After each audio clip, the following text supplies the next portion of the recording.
এবং মমতা ব্যানার্জি যদি উনি বলেন, এটা হাত ধরে বলে এটা আমার প্রার্থী, মুসলমান তোমরা এই করো, কোনো লাটসাপের কথা আমরা শুনবো না। আর হুমায়ুনের সম্পর্কে যা জবাব দিবার তো ববি হাকিম সাহেব দিয়ে দিয়েছে, এরপরে আমার কি দিবার আছে বলে আমি মনে করি না। আমি বাংলার মানুষকে বলবো, আমরা সবসময় সাম্প্রদায়িকের বিরুদ্ধে ভোট দেবো, উন্নয়নের পক্ষে ভোট দেবো। তবে হ্যাঁ মমতা ব্যানার্জির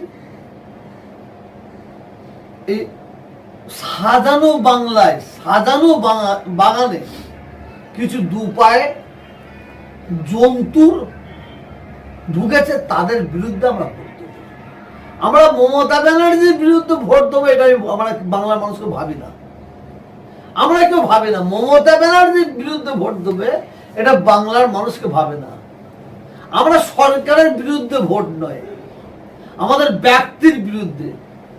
মমতা ব্যানার্জি যে লড়াই করে বাংলার একটা সুন্দর বাগান তৈরি করেছে, সেই বাগানে কিছু দুপায়ে জন্তুর পশু ঢুকেছে, সেই পশুগুলো বিরুদ্ধে ভোট আমরা বাংলায় দেব। আমরা এখানে তৃণমূল দেখব না, আমরা সিপিএম দেখব না, আমরা কংগ্রেস দেখব না। যারা আমাদের ভোট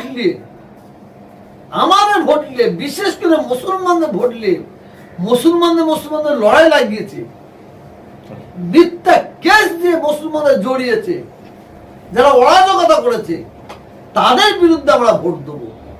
আমাদের ভোট মমতা ব্যানার্জির বিরুদ্ধে ভোট নয়, উন্নয়নের পক্ষে ভোট, সম্প্রীতির পক্ষে ভোট। হুমায়ুন কেন, যে কোনো লাট সাহেব যদি কারো তামাক খেয়ে যদি বলে মুসলমান তোমরা এই করো, কোনো লাট সাহেবের কথা আমরা শুনবো না। এবং মমতা ব্যানার্জি যদি উনি বলেন, এটা হাত ধরে বলে এটা আমার প্রার্থী, একে ভোট দেওয়া মানে আমাকে ভোট দেওয়া, একে ভোট দেওয়া মানে আমাকে ভোট দেওয়া, মমতা ব্যানার্জি যদি বলে, বাংলার মানুষ এবার আমরা শুনবো না। দেখবো ভালো লোকটা হাত তুলে